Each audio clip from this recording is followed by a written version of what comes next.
Hello दोस्तों hello दोस्तों आज आप लोगों के बीच में लेके आया हूँ फिर से इम्पोर्टेंट टॉपिक भूगोल का जो सेक्शन पढ़ लेते हैं हम लोग अपवाह तंत्र, उसी का पार्ट 2 लेके आया हूँ। इसमें आज बात करेंगे ब्रह्मपुत्र नदी और यमुना नदी के बारे में। जो इम्पोर्टेंट है उसी को मैं कवर कर रहा हूँ। इसमें कोई भी ऐसा क्वेश्चन नहीं होगा जो एग्जाम में नहीं आए हुए हैं, और मैं सिर्फ एग्जाम रिलेवेंट क्वेश्चन ही यहाँ पर डिस्कस कर रहा हूँ जो आपको हेल्प करेगी।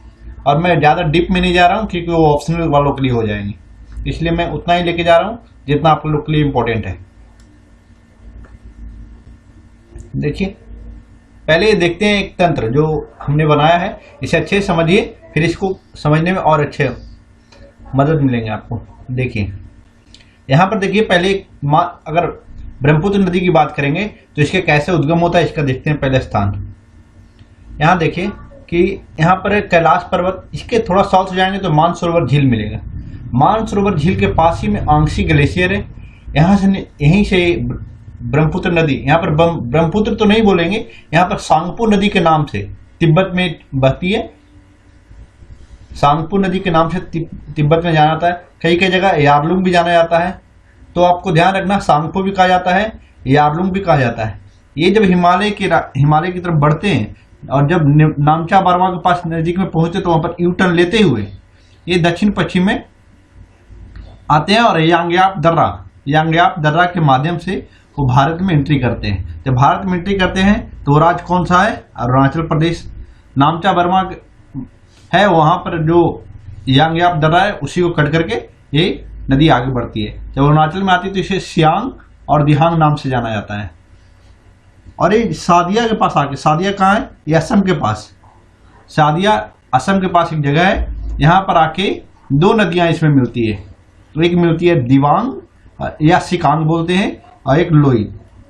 अभी बताते हैं, दिवांग नदी निकलती है मिश्मी पहाड़ी से जो अरुणाचल प्रदेश में ये आती है और सादिया के पास मिल जाती है इसमें दिहांग नदी के साथ। और इधर लोहित जो ईस्ट तिब्बत से निकलती है, जहां ज्यालछू ग्लेशियर है वहां से निकलती है लोहित, और ये भी आके सादिया की नदी की यहाँ मिल जाती है।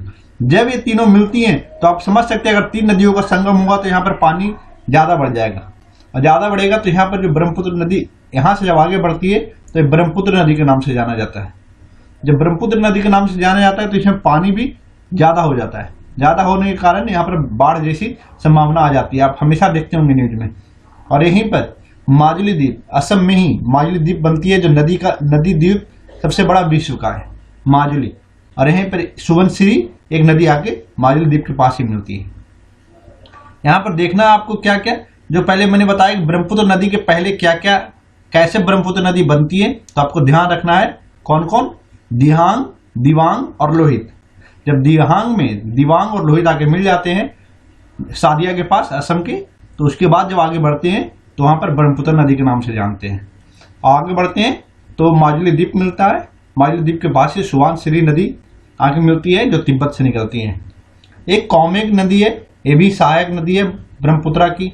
मानस नदी जो दक्षिण भूटान से आती है वो भी ब्रह्मपुत्र की सहायक नदी है। एक संकोच नदी है। संकोच इसलिए इंपॉर्टेंट हो जाता है कि ये संकोच नदी असम और बांग्लादेश का बॉर्डर बनाता है, तो ये आपके इम्पोर्टेंट हो जाता है कि असम और बांग्लादेश के, वेस्ट बंगाल के भी बॉर्डर बनाता है। तो और अब आगे थोड़ा चलेंगे, पश्चिम की तरफ बढ़ते जाएंगे तो धुबरी के पास, जब धुबरी पहुंचोगी तो धुबरी के पास आगे बढ़ते हुए गोलपारा, जो बांग्लादेश में गोलपारा के पास ही दक्षिण में अचानक से मुड़ती है, और ये जमुना के नाम से बांग्लादेश में जानी जाती है।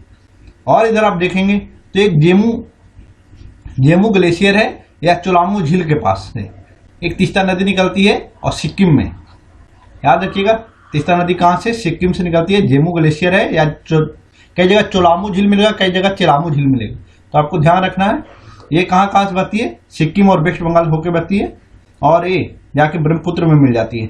आपको बार बार मैं बोल रहा हूँ कि ये डायरेक्ट बे ऑफ बंगाल में नहीं गिरती है, ब्रह्मपुत्र की सहायक नदी है। तो आपको ध्यान रखना, तीस्ता ब्रह्मपुत्र की सहायक नदी है और सबसे बड़ी सहायक नदी है। अब आगे देखते हैं, इससे और रिलेटेड जो भी क्वेश्चन है ब्रह्मपुत्र के बारे में बताऊंगा कि इसकी लंबाई कितना है, इसकी 2900 लंबाई है, वो नीचे लास्ट में हम डिस्कस करेंगे। भारत में यारलुंग जंगबो नदी को किस नाम से जाना जाता है? देखिए तिब्बत में यारलुंग जंगबो, संगपो, यही सब नामों से जाना जाता है। तो ब्रह्मपुत्र नदी है, ये कौन कौन देशों से गुजरती है? तो तिब्बत, कहीं कहीं तिब्बत नहीं होगा तो चीन दिया हुआ होगा, तो आप ध्यान रखिएगा। तिब्बत, भारत और बांग्लादेश। भारत में अरुणाचल प्रदेश और असम से होकर गुजरती है। तिब्बत में मानसरोवर झील के पास से जिस नदी का स्रोत होता है, मैंने बताया कि मानसरोवर झील के पास ही में क्या है, आंगसी ग्लेशियर, वहीं से ब्रह्मपुत्र नदी निकलती है सांगपो नाम से। और देखिए एक चीज और मैं बता दूं, यहाँ पर क्वेश्चन है मानसरोवर झील के पास से जिस नदी का स्रोत है। देखिए यहाँ से सतलज भी निकलती है और सिंधु भी निकलती है, तो यहाँ पर आंसर जो होगा उपरयुक्त सभी होगा।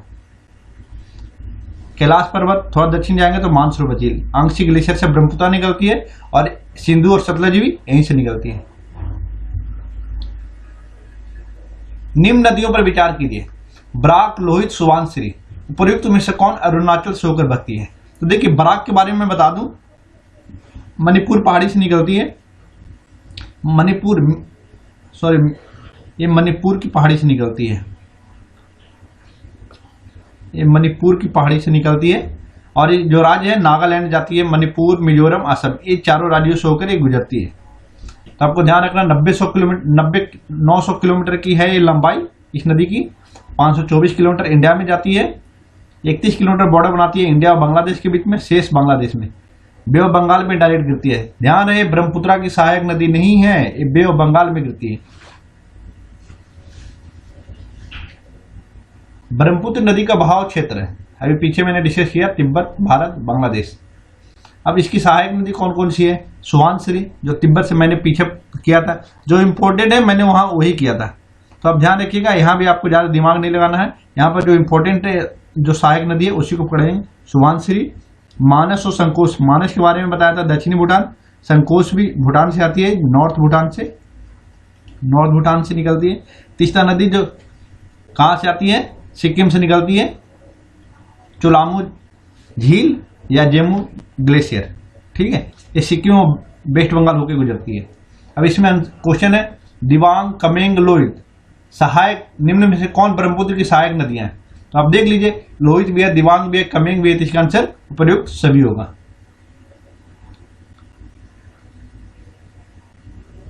एक क्वेश्चन आईएएस का है, एक बार देख लेते हैं। इसमें हो सकता है यहाँ 3 स्टेटमेंट दिया हुआ है, तो एक स्टेटमेंट के माध्यम से ही पीसीएस और वनडे एग्जाम में कोई भी पूछ सकता है। तो देखते हैं, तीस्ता नदी के संदर्भ में कथनों पर विचार करिए। तीस्ता नदी का उद्गम वही है जो ब्रह्मपुत्र का है, लेकिन यह सिक्किम से बाहर होकर बहती है। क्या सही है? तो देखिए तीस्ता का आपको मालूम होगा, मैंने जब बताया तो आपको पता होगा तीस्ता नदी कहाँ से निकलती है? सिक्किम, चोलामू झील या जेमू ग्लेशियर। और ये कहाँ से निकलती है? आंगसी ग्लेशियर से निकलती है। तो दोनों तो डिफरेंट है, तो आप समझ सकते हैं कि ये गलत हो जाता है। अब दूसरा है, रंगीत नदी की उत्पत्ति सिक्किम में होती है या तीस्ता नदी की एक सहायक नदी है? अब एक आपको समझना पड़ेगा, यहाँ पर मैं बता दे रहा हूँ, रंगीत नदी जो है रंगोत, रंगथोग हिमनद से निकलती है, और ये कहाँ है? सिक्किम में है। और तीस्ता नदी भी सिक्किम में है, और तीस्ता नदी की सहायक नदी है रंगीत नदी। तो यह स्टेटमेंट सही है। अब अगला देखते हैं, अगला देख लीजिए, ये तो सही है। तीस्ता नदी भारत एवं बांग्लादेश की सीमा पर बंगाल की खाड़ी में जा मिलती है। क्या है? सही है। देखिए तीस्ता नदी कहाँ गिरती है? तीस्ता नदी ब्रह्मपुत्र में जाके मिल लेती है बांग्लादेश के पास। और ये आपको जो ये बांग्लादेश की सीमा पर, और ब्रह्मपुत्र जो है कहाँ जाती है? ये डायरेक्ट बंगाल की खाड़ी में गिरती है। लेकिन तीस्ता नदी की सहायक नदी है। तीस्ता नदी किसकी है? ब्रह्मपुत्र की सहायक नदी, ना कि बंगाल की खाड़ी में गिरती है। यहाँ पर आंसर आपका केवल क्या होगा? 2 होगा। यमुना नदी का उद्गम कहां से होता है? ये समझना पहले।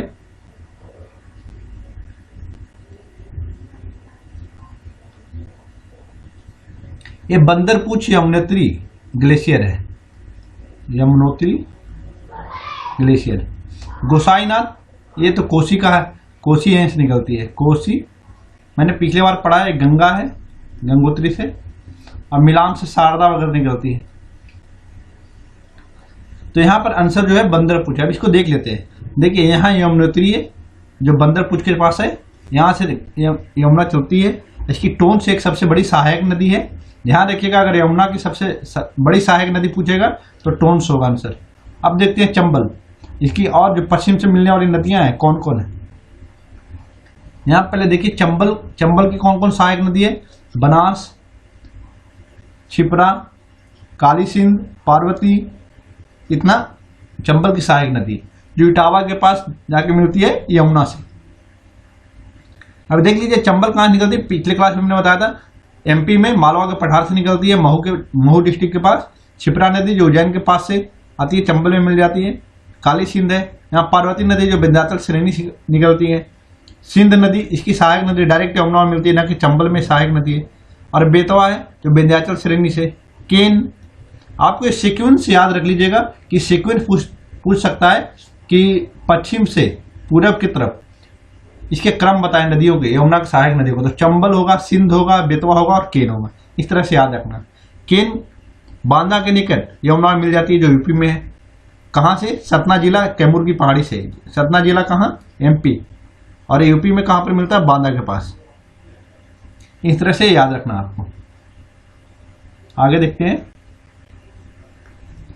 अब यहां पर क्वेश्चन था, ये यमुना नदी गंगा में कहां मिलती है? तो इलाहाबाद के पास मिलती है। इसको प्रयाग भी बोलते हैं, आपको ध्यान रखना है कि इसको प्रयाग भी बोलते हैं।